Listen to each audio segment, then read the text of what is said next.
Cynthia and Christine Rothrock on March 8, 1957 in Wilmington, Delaware. Rothrock's life did not hint at the astonishing future she would forge. Her family later moved to Scranton, Pennsylvania, where she grew up, a setting that shaped her humble beginnings and provided fertile ground for her later discipline. At age 13, Rothrock began attending a local gym run by family friends. There, she first encountered martial arts, at first a pastime, but soon an all-consuming passion. Her quick aptitude was evident early on. Instructors noticed her focus, discipline, and natural athleticism, encouraging her to train at competitive levels. From that point, what started as martial training morphed into competitive ambition, and by her late teens, Rothrock was already competing. The elegance of movement and the inner calm that comes from mastering mind and body in harmony. Rothrock's ascent in martial arts competition was meteoric. Between 1981 and 1985, she became world champion in forms and weapons, not in gender-specific divisions, but in open competition against all challengers. What made this extraordinary was not just the number of medals, but the context. She competed in forms, choreographed sequences judged by precision, rhythm, and mastery. She competed in weapons, a discipline requiring impeccable timing and fearless technique. And many tournaments. The women's divisions did not exist, meaning she battled directly against male competitors and still emerged on top.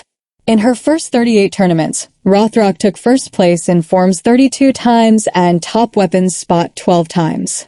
She was declared Grand Master in multiple events and dominated athletes achieve. Her ranks and credentials expanded rapidly. Military medals, she earned black belts in multiple disciplines. Tang Soo Do Taekwondo Eagle Cloche Northern Shaolin in Kung Fu Pai Lum White Dragon Kung Fu her favorite weapon? The hook swords, demonstrating her balance of grace and martial precision. She didn't simply compete, she dominated. And she did so with a spirit of resilience that would define the rest of her life.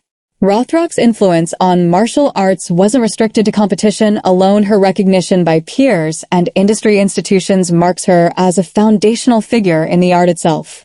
Sparkles inducted into Black Belt Magazine's Hall of Fame as Female Competitor of the Year. Sparkles, first woman ever to appear on the cover of a major martial arts magazine, and the first to do so 3 times. Sparkles' 2014 Legacy Award from the Urban Action Showcase and Expo at HBO.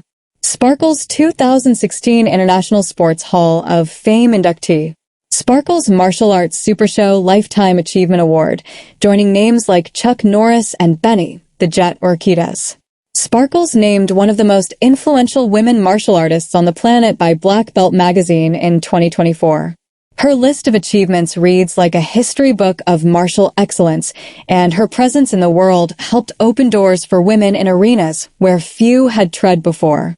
Rothrock's transition from martial artist to film star was not planned, but the universe often rewards the prepared. In 1983, Rothrock was performing as part of Ernie Reyes' West Coast demonstration team. It was there that Golden Harvest, the legendary Hong Kong film studio behind action classics, spotted her. 2 years later, her first film role came in Yes, Madam, co-starring with another future legend, Michelle Yeoh. Released under several titles like Police Assassins or In the Line of Duty Part 2, the movie became a box office hit. Rather than simply being a fleeting appearance, Rothrock stayed in Hong Kong until 1988, starring in 7 films, where she became one of the few Western actors to achieve genuine success in the local action cinema scene. To many Asian audiences, she was known by her transliterated name, a symbol of East-West fusion in martial art storytelling. This phase of her career set a precedent. Not only was she a legitimate martial artist, she was a box office draw. After conquering Hong Kong cinema, Rothrock returned to the United States with a burgeoning reputation and incredible momentum. But Hollywood was not always ready for a female martial arts powerhouse.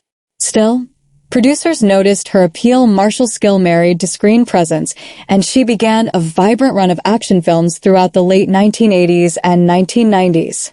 Some highlights include China O'Brien, where she played the tough, justice-driven protagonist, and Oh Retreat, No Surrender, to a staple of 80s martial cinema, Martial law and martial law, two action genre staples that cemented her status.